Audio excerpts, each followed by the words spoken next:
Welcome to the 9th episode of Bollywood TALKies with Outlook. I'm your host Mitrajit Bhattacharya, and tonight my guest is a Padma Bhushan, a two-time national award-winning actor, winner of 8 Filmfare Awards, past chairman of FTII, NSD, CBFC, and now easily the most known Indian actor in the West, Anupam Kher. Welcome to Bollywood TALKies with Outlook, sir. Thank you, Mitrajit. Thank you. That's wonderful. Thank you for your warm introduction. Thank you. You have started a new journey in the US with the new TV series, New Amsterdam. You have even shifted to New York, starting all over again after acting in over 500 films. Why? Because I was getting a little tired of these tags the people had started giving me over here of veteran, thespian, legend. That was one of the reasons. And that means it's a very complimentary thing to say. That's also, but it has its own loopholes also. It has loopholes in terms of people telling you that you've done enough. Now time for you to get the Lifetime Achievement Award. And then we will give you another one of those big recognition, and then you walk into the sunset. I felt that I'm 65, but I've just started. I just feel I have reached the interval point of my life, not only as an actor, but as a person. And I know myself a little better now. And I thought the best thing to do is to find difficult horizons where I will be able to discover my capabilities, the possibilities that are within me. And I don't think in English, I think in Hindi. So I thought if I get something, a regular work, films, kya hota hai ki you shoot for 20 days, you shoot for 30 days, there is one scene in a day. But in a series, that also a medical series with medical terms. So I was lucky to get New Amsterdam, and I started as a newcomer. So now I feel like a drama school student of first year, where I have to get up at 4:30, 5 o'clock to do my lines. And it's the whole life is of a newcomer on the streets of New York. I do get recognized initially for being an Indian actor, but now it's very gratifying to be recognized as Dr. Kapoor from New Amsterdam by Americans. Yeah, so basically it was trying to reinvent myself, put myself in difficult situations, because at this stage you sort of start thinking of yourself that I am, with the introduction that you gave me, 500 films old, Padma Bhushan and 8 Filmfare Awards, 2 national awards. You start taking it seriously, and that is the beginning of your downfall, not only as an actor but as a person. So I don't carry the burden of being Anupam Kher on my shoulders. I am lighter without it. How is the show doing? It's #1 show in America right now. And I think there are some new seasons approved as well. It happened for the first time in the history of television in America that they have given us 3 seasons approval straight away. I think that's because the show resonates with what is world going through these days. Compassion. You need compassion. You need hope. There is a certain amount of desperate situation in life as people, and this lockdown has come at a right time, which has made us pause. But before that, two seasons of the show have done well, because it's about 6 dysfunctional doctors who are trying to help people. So it resonates with the audience, with the people, and it goes beyond a television show, beyond a medical drama show, basically. And that's why I think it's do well. That was the reason that I said okay to it, because I was a little frightened, because you have to sign a 6-year contract. But luckily, my team got me 3-year contract, so I will renegotiate after 2021. But it's a great show. I'm very proud to be associated with this show. Fabulous. The country has bestowed you with Padma Shri in 2004 and Padma Bhushan in 2016. How has been your graph in these 12 years in terms of your contribution to Indian cinema and your role in the society at large? And are you satisfied by the recognition of your work by the government of India? Well, I think with recognition comes a sense of responsibility. with any kind of recognition is when you are a runner in the primary school, you feel that you have to come first in everything. I was very bad on in sports in my school. In fact, once my PT teacher saw me running, and he said, even if you run alone, you will come second. So I think that that sort of made me achieve more. I was never got more than 38% marks in my life ever, and yet I think how I've dealt with my life is an example of what I how I've gone through it. When you are a son of a forest department clerk in a small town called Shimla, and then you get by Mitrajit, the introduction that you gave me, that means I have lived my life correctly. Apart from these awards, the fact that I am still trying to discover myself, I try to be a very good citizen, because with these awards comes a sense of responsibility of how you are a citizen of this country, how you represent. I'm an actor, so how I represent myself in foreign movies, how it's important to sort of get recognition. I'm an Indian.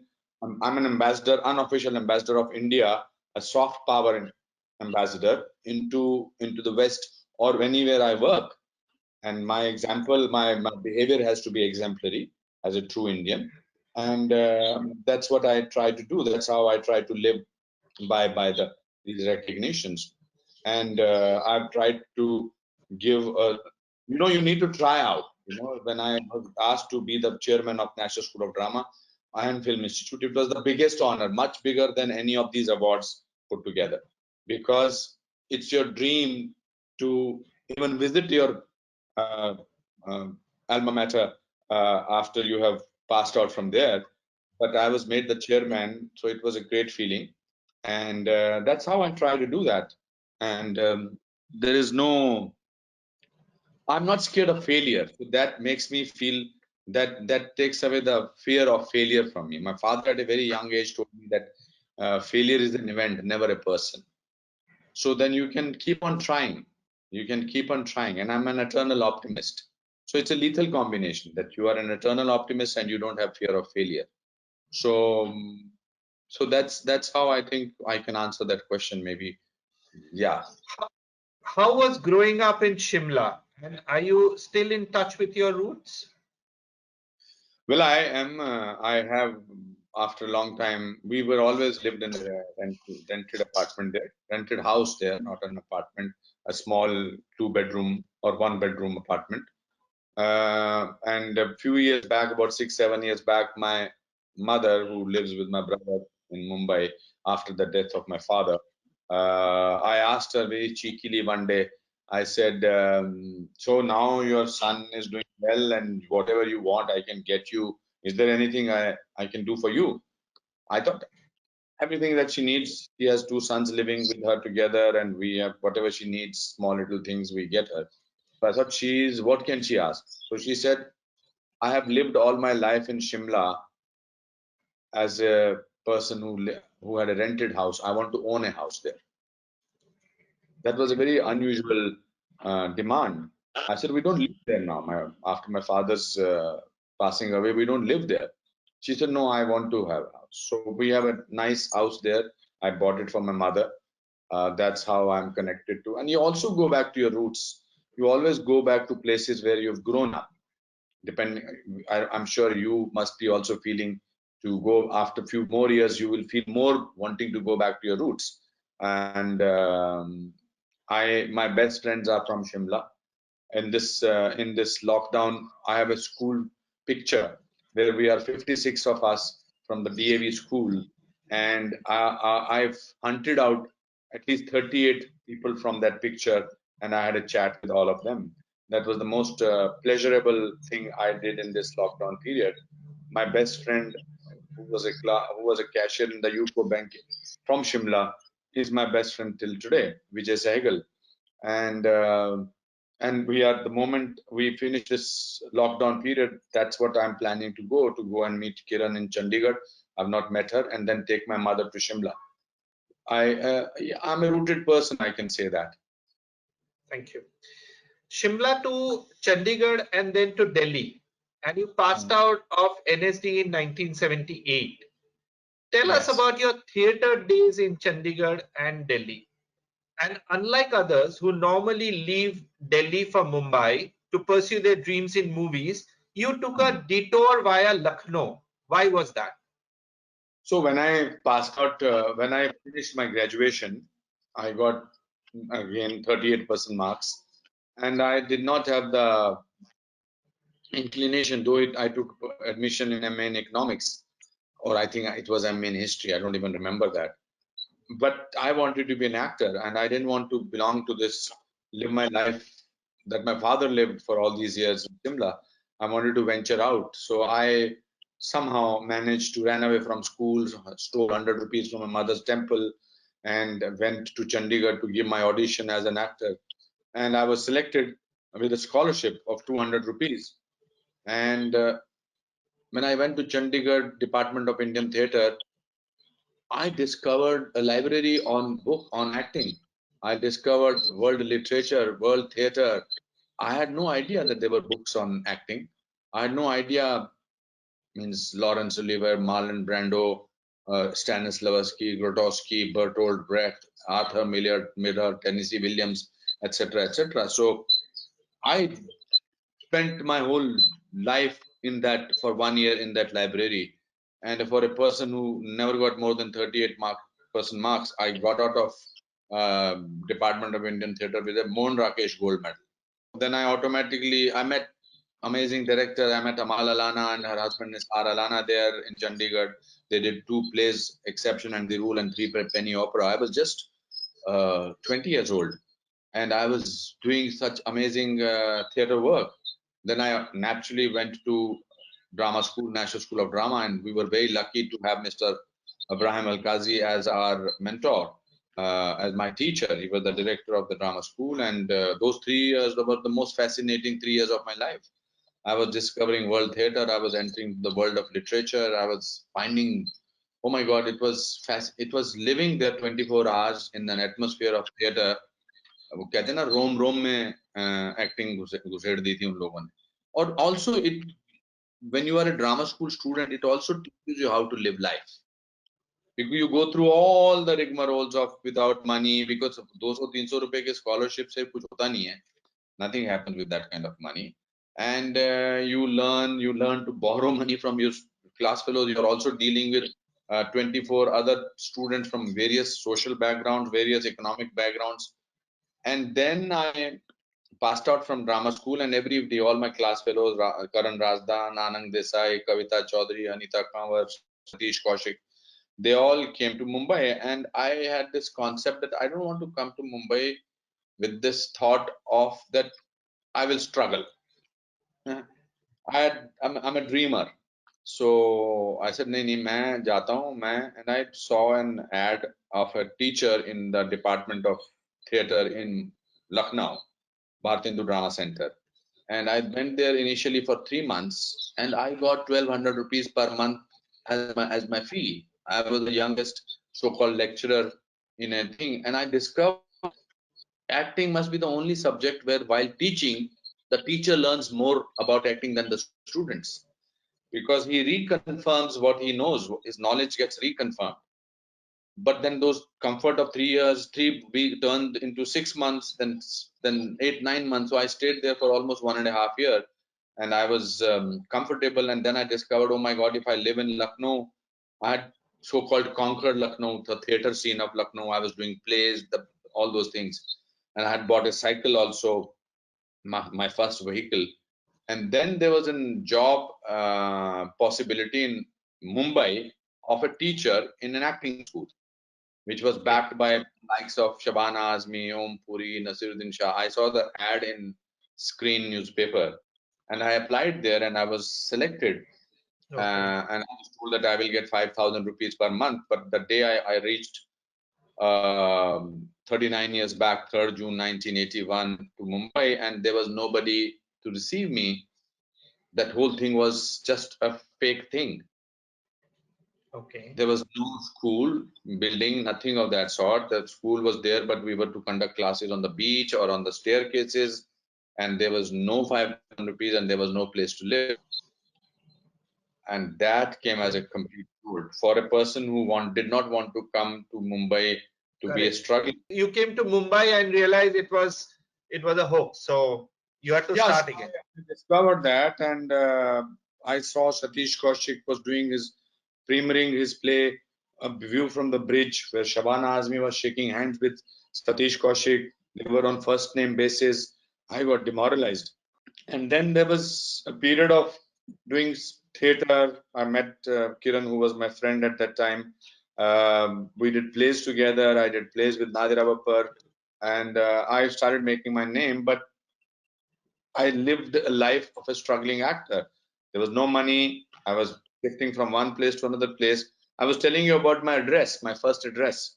So my landlady was the first address that I came here after nobody came to pick me up. So 1 month I lived with a friend of mine, and then I lived in Bandra East in a small chawl kind of a place. My landlady was a washerwoman. She had 3 kids. They used to sleep in the kitchen, and me and other 4 students of where I was a teacher, we used to live in this small room. And I asked the landlady's eldest son, "What is my address?" And he wrote on a piece of paper. When I read that address, I smiled and laughed because my address was Anupam Kher, 2 by 15, Kherwadi, Kher Nagar, Kher Road, Bandra East. So these were, being an optimist, these were the signs that I was taking that this city wants me to stick around. And I stuck around with horrifying times, humiliating times, lack of dignity, etc. But you don't give up because there is no alternate. You have no choice. That how did Saaransh happen? And you were 28, acted as the 65-year-old BB Pradhan. Tell us about that small story about how you were chosen for the film, almost lost it to Sanjeev Kumar, and then won it back. And also about enacting that famous Ashes scene in the movie. So I used to take this video of mine of a play which I had done in Delhi, a play called Vapsi, directed by Amal Alana, and I showed it to Mr. Bhatt, and he said, "Oh, you're good." I said, "Your information is wrong. I'm not good. I'm brilliant." So he said, "Oh, you are doing the main role in my next film," and he thought it was a very dramatic dialogue, and he wanted to be more dramatic than I was. And also he saw the play, so he was sure of my capabilities. But we were supposed to start the film on the 1st of June 1984, and 1st of January, sorry. And on the 20th of December, my friend Suhas Khandke came and told me in that small little place, and he said he heard a rumor that I'm not doing the main role of BB Pradhan, where I had rehearsed for 6 months. I had slogged my life and given my life to it. And I said, "Who is doing it?" He said, "I have heard that Mr. Sanjeev Kumar is doing it." And I called up Mr. Bhatt from a ration shop, and he said, "Yes, the Rajshri people need an established actor, so it's okay, do the other old man's role." I was horrified with this casualness and the shift of role from main role to the other old man's role. If I was offered in the beginning with Sanjeev Kumar, the other old man's role, that was the most prestigious thing that could have happened to me. But here I had rehearsed for it, I've lived for it. So I decided that this city doesn't deserve me. I should go back to Delhi, to Shimla, Lucknow, and just become a teacher. I don't think I will be able to do that. So I packed my luggage, and as I was going to VT station or Bombay Central, I decided now my grandfather used to say when you can be equal with anybody in the world if you don't expect anything from the person, then you're equal because it's your manipulation happen when you want something from the other person. So I told the taxi guy to take me to Mr. Bhatt's house, who used to live on the 6th floor in Pali Hill. And I walked up the staircase because the lift was not working. They say when you are very angry, you get a lot of energy. So I reached there and I gave it to him. I said, "You are the biggest fraud, you are the biggest cheat on earth. You're making a film about truth, but you're not practicing truth in your real life. You are scared." And I was crying and I was desperate and this is a milder version of what I was saying to him. It was much more dramatic and much more use of a lot of languages. And he was frightened, and I could not get in anger, you need to get that climax line. You need to get that punch line, which is the end of the dialogue. So I said, because I was not getting, so I said, and I'm a Brahmin, I curse you, I give you a shrap. Okay. And so I walked back and was getting into the cab. He said, come up. Again walked up, and he called up the Rashri production people, and he told them that the scene that Mr. Kher or Anupam has done right now, with real tears and with desperation, I will make this film only with him. I will not make him. And as they say, rest is history. And yeah, about that scene, the scene about where I go to get ashes, BB Pradhan, for those people who have not seen it, BB Pradhan goes to custom office to get the ashes of his son from America, who has been killed in a senseless violence in a subway. And the custom officer keep thinking that I have come to collect the fridge, the refrigerator, the air conditioner, his other belongings. And I have actually gone to get the ashes. And I was 28, I was not married, and I had to do this scene of this breakdown in front of the custom officer, and I had no reference point. Means you say that you have either an emotional memory, you use observation, you use, but I had nothing of that sort. So I told Bhatt Saab in Film City, we were shooting for this scene, and I said, Bhatt Saab, I will have my back towards the camera, and I will get prepared for this emotional scene. There is a request, if there is any technical thing, let's just do it as a rehearsal, but I will not speak my lines.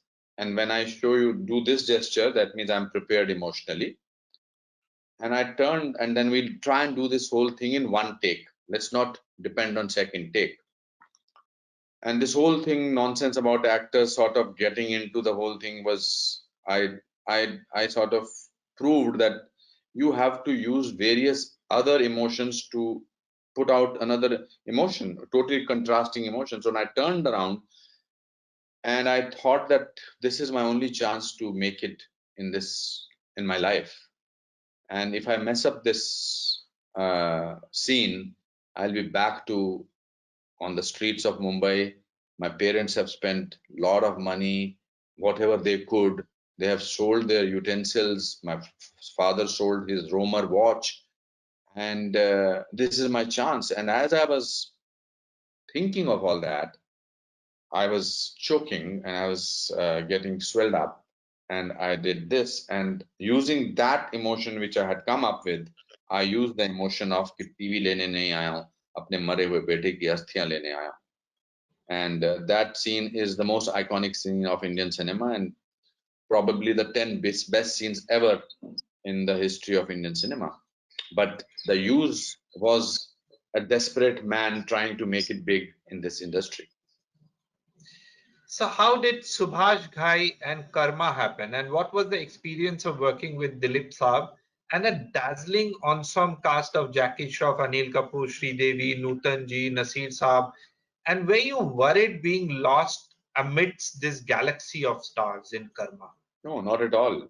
Subhashji saw me in a party. He was leaving the party, and I was entering the party in Sea Rock Hotel. And he met me, and he said, "Kal मेरे office आ जाना." मैंने कहा कितने बजे? He said 2 बजे and 1 बजे. I said मेरी तो शूटिंग है. He said आ जाना. So I called up my manager and I said Subhash ji ने बुलाया है. He said सुभाष जी ने बुलाया तो बाकी शूटिंग कैंसिल कर देते हैं. You can't tell him मेरी तो शूटिंग है. So I reached his place and he said, मैंने तेरी चाल देखी, चलते हुए मेरी तरफ आया. I have decided to take you as the main villain in Karma. Wow, that was against Dilip Saab, as you said, Nasiruddin Shah, Anil Kapoor, and Jackie Shroff. But let me just put it that Dilip, this role was created by Subhash Ghai by his own magic. He had given so much build up to Dr. Dang that I had to just fit into that. Of course, there was performance involved, but so I was not insecure about that because there were these 5 people on one side and there was this one person on the other side. And he was the force with whom these people were fighting. And in my mind, I was thinking, I always do that I say that in my mind, I say, I'm the hero of the film. That Dr. Dang, who is an international terrorist, is used to a certain treatment in the jails. And this actor, Dilip Saab, He's playing character actors, and he slaps me. So hero gets upset. I used to psych myself like that. And then he sort of finishes that. This is an angry young man story. In so many movies, Mr. Bachchan has done that. In so many movies, other people. So why can't I think of from the point of view of this international terrorist? You reunited with Bhatt Saab for Daddy in 1989 for probably one of the toughest roles in your long and illustrious career. It also won you the first jury mention at the National Awards. How did you prepare for the role? So Mitrajit, I was doing three shifts in a day. I was flooded with offers. I was signing films left, right, and center because based on what I had gone through during my struggle period, I just wanted to sign every film. And also the money was coming, the recognition was coming. I was being invited to the parties. I was being written about. So in this, Bhatt Saab one day narrated me and said, "मैं पूजा को launch करना चाहता हूँ, पूजा भट्ट को, and That's right. I have a story of an alcoholic father and who's a ghazal singer who's gone through bad times, and his daughter." And when he gave me a rough idea about the film, I told him, "Bhatt Saab, I don't have any time," and he said he wants to start shooting immediately. So, and having always indebted to him and lovely, always great to work with him, I I said, "Bhatsab, I don't have time. I don't have dates to give you because I have so many films and I'm doing 3 shifts. What I can do is if you want to start next month or within the next 15-20 days and you want to finish the film." It was also a Doordarshan film. Okay.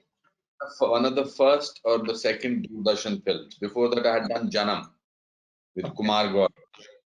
So I said I can squeeze in 2 to 3 hours in a day, and whenever you should be ready for me, I will finish my shoot and I will go.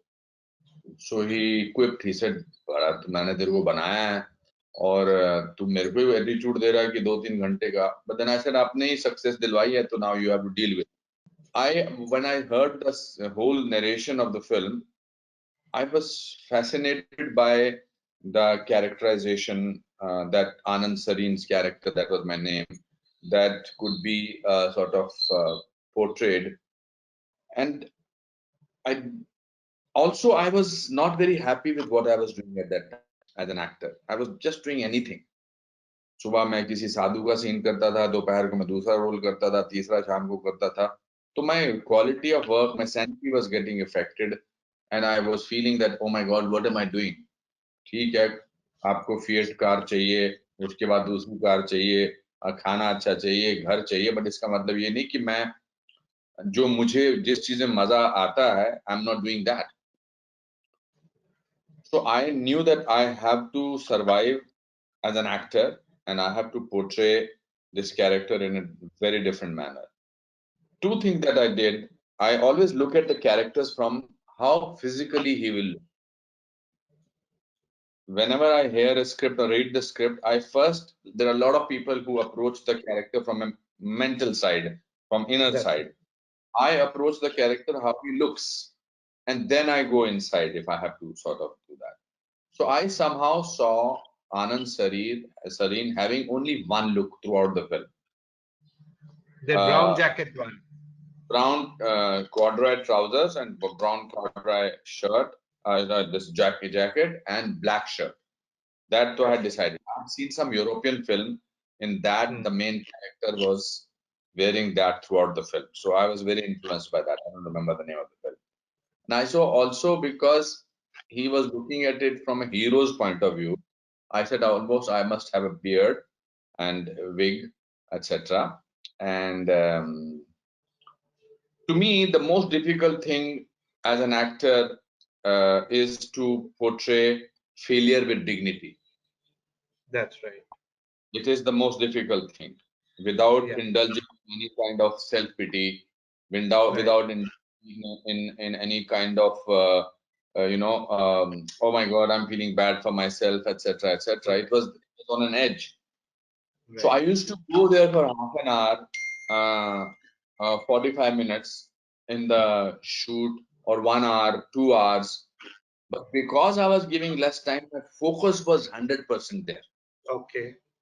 I was completely focused. I used to, it was like a meditation for me, because I was not Okay. happy when I was going outside. I was not happy with what work that I was doing, especially at that particular time. So I will go to the shoot and I will feel I am meditating. When you're meditating, you're completely focused. That's right. So that is how that role became legendary. And plus, Bhatt is brilliant as for an actor, as a director. He is brilliant. There is not anybody who is so good for an actor. He will give emotional cues. He will not tell you how to act. He will say that you are feeling emotionally exposed. You are devastated. So he will give throw this line in between the shoot. And because I had worked with him before that in 2 3 movies, so I was very well tuned with his this thing. Also, Pooja was absolutely raw. The only Raw. thing she could give to the performance was actually to feel what she's feeling. Right. And because I had seen Pooja since she was 4 years old or 5 years old, it was easy. Though she was not very fond of me when she was a child, only when she grew up and then she understood. But now irritated hoti thi, like typical children that, oh my God, no, no, uncle, uncle. So that bond, which existed between me and Pooja, really helped the film, and it is undoubtedly one of my finest work as an actor, because I worked against all our odds. Number one. Number two, I was playing a failure who in the end wins, but not a failure we are used to seeing in Hindi movies. Correct. So yes, so that is the story, and I was very happy by the end of the. And there are so many people who have seen this film. I go all over the world. Somehow, Daddy is their favorite film. Correct. Uh, it's like Dilwale Dulhaniya Le Jayenge is the favorite film of people who, on a large scale, that everybody wants a father like that. Every daughter, every girl wants a father like the person that I portrayed in Daddy. Yes. So the very same year, the other releases of yours were Ram Lakhan Parinda Nigahe Chandni Chalbaz. It's quite unbelievable, actually. In fact, you even picked up the Filmfare Best Comedian for Ram Lakhan. How were your days, and what were you thinking as an actor and a star I was with flying. these kind of movies? I was flying. I was I was at the I had I was at my biggest high. It was like it was like euphoric. Means I was what does one want? One for a person who has been going through so much of uh, lack of dignity, poverty, humiliation, and then the top directors, and I'm having five fives. This is how I discovered that these were the releases. Now look at the films that they were releasing That's that one year. You had actually more. I had picked out these five just to give the range, like Ram Lakhan Parinda, Nigahe, Chandni, Chalbaz. Same In year the as you had Daddy. look at the diversity of all the roles. That's right. Chandni was different, Ram Lakhan was different, Chalbaz was different, Nigahe was different, and Parinda was completely different. I was I was ecstatic. I was working. I was putting in my. Also, and because I think I've mentioned it to you, because I was not. I don't take myself seriously as an actor or as a person. Means the idea was to just have fun, just Fun. enjoy. When you enjoy a role, that somehow it gets conveyed to the audience that That's he's having fun. So that then automatically the acting becomes better. And yes, I remember that Ram Lakhan was so brilliant. So was Parinda and Chalbaz. And Daddy means, now that you've said it, I'm suddenly again very proud of myself without wanting to sound conceited. But yes, it was fascinating. So 1990 to 94, again, if you take these 4 years, success continued with numerous releases every year and awards kept flowing.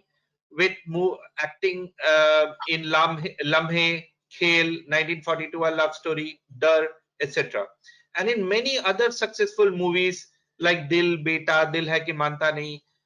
But another career-defining role of yours came in 1995 as Shah Rukh's father, Dharamveer Malhotra, in Adi Chopra's DDLJ.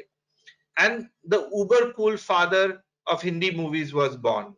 How was it working with Yashji, Adi, and Shah Rukh, and how did the role shape up? No, I want to say that yes, Dilwale became a cult film, but you cannot take away the fact that I did Khel. They were much more powerful films for me. The other film, Namhe, was one of my all-time favorite films. We are talking about Dilwale Dulhaniya Le Jayenge because it was the most popular and very beautiful film. But I don't want to sideline the other films, but No, no, yes, absolutely. Dil Hai Ki Manta Nahi is my own personal favorite. I mean, yes, it's Dil Hai Ki Manta Nahi was, in fact, Dil Hai Ki Manta Nahi again became important because me and Amir did not have the same point of view for my character. okay, Uh, yeah, so Amir thought that my character should be portrayed very seriously. okay, He saw this character as a very serious uh, antagonist, who not happy with the hero, not happy with the thing. I saw the film, I saw the character completely comically because my reference point was that a person who, in the end, tells his daughter कि बेटी भाग जा शादी के मंडप से, मैं दुनिया का पहला बाप हूं जो अपनी बेटी को शादी के मंडप से भागने के लिए कह रहा है. He has to be slightly cuckoo. correct. So I have to portray him as a cuckoo. Yeah. So Chunky Pandey's father, Dr. Pandey, had a get-up. He used to have long hair. So I became his get-up. And the first scene that I did with Amir, he was horrified.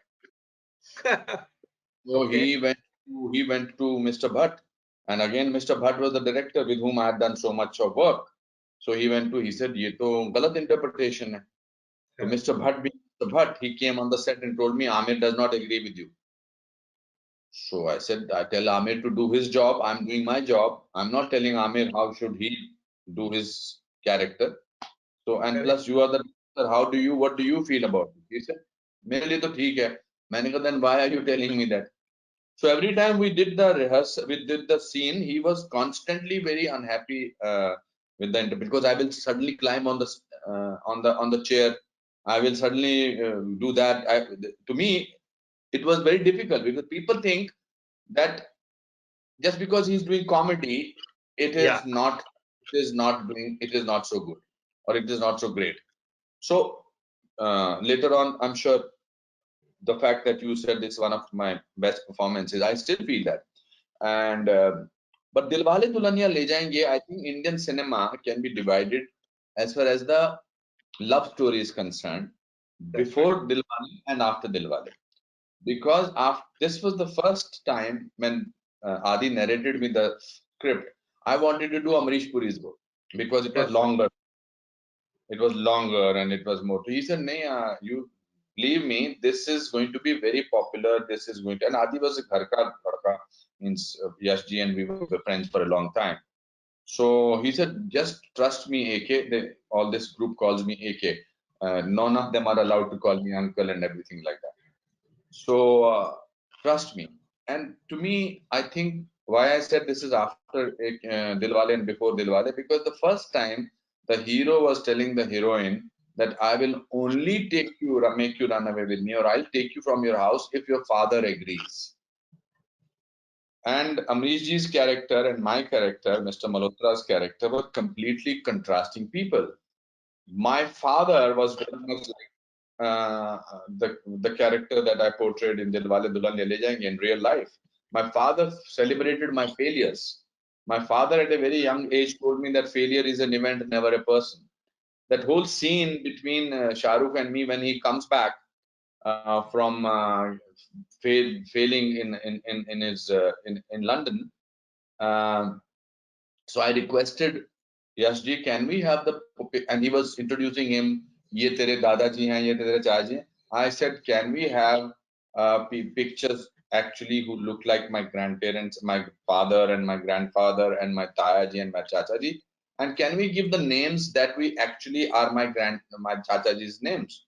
So I said, ye Mohanlal ji hain, ye Brijnath ji hain, ye Dwarkanath ji hain, which were actually the names of my uncles. ये 7वीं में 8 बार fail हुए हैं, ये BA में कभी पहुंचे नहीं. तो and when the film was about to release, I suddenly realized after the preview show that, oh my God, my uncles are going to be very upset that I have disclosed their educational qualification. And I said, I wrote to all of them, I said, I'm sorry, I've done a film called Dilwale Dulhaniya Le Jayenge. Incidentally, the Dilwale Dulhaniya Le Jayenge title was given by Kiran. Oh, Yeah, okay. appears in the rolling titles. Title given by. Okay, Yeah. interesting. Because for almost 5-6 months, they didn't have any title. Right, right. Yeah. Okay. So I wrote to my uncles, and after the release of the film, everybody wrote back to me and said, "Thank you very much. You have made us very famous." But I think with Yash ji, before that, I had done Dar, I had done Vijay. I think I had done Vijay before that. I had done Chandni. That's right. And so working with Yash ji was like a holiday. He was the most amazing producer and director with whom one could sort of, it was like picnic. It was, yeah. So we had a great time, and Adi had narrated the script 5 times before the film went on the sets. Adi used to play the dining table. He used to play the song "Tujhe Dekha To Jana Sanam." He knew the song backwards, etc. But still, it was a revelation when one went on to the sets of Dilwale Dulhaniya Le Jayenge. And I remember that after the premiere of the film, and the whole world was there. Yashji had invited the whole world, every single director, producer, actor was there at Metro Cinema.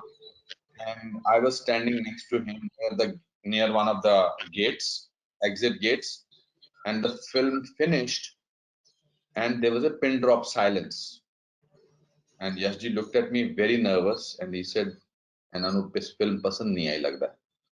They have not liked it." And after about 2 minutes of complete silence, there was a standing ovation for a film, never-ending standing ovation for a film I had ever seen till then. You see, in film festivals, you see a film of yours or any other, people give you a standing ovation. But Hindi film industry does not believe in standing ovations. But that was amazing.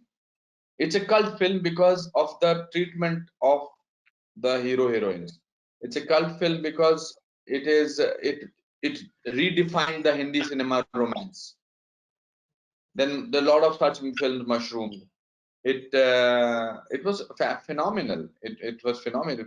Sometimes the magic cannot be recaptured. I don't know whether one of us can recapture that magic. Every scene, every dialogue that was there.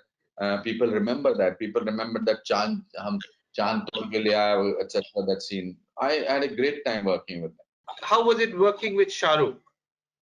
Oh, he's one of the finest co-actors to work with. He is a joy to work with. In fact, I miss working with him. I've not done a film with him for many years, ages almost. He's a very he's relaxed, and he's very ready to experiment. All those scenes, Okoki, Olola, Bobi, Ochocha, that was all done on the sets. That whole thing that we used to play this particular thing, even with other films that I did with him, whether it was Dar or whether it was Chahat, it was always a joy. It's always a joy working with him. He has no hang-ups. He will come there and then he will experiment. Then he will work it out. He will come prepared. He will know his lines. He's ready to rehearse again and again. He's a He's a charmer. He does not get into mood swings. He will make everybody laugh. We got along like fire. And a very fine actor also. Means he will work out. He will put a lot of energy into the scene also. Yes. It is impossible to summarize an illustrious career of 36 years in one episode. We will continue with our discussion with Mr. Kher over another episode. See you next week.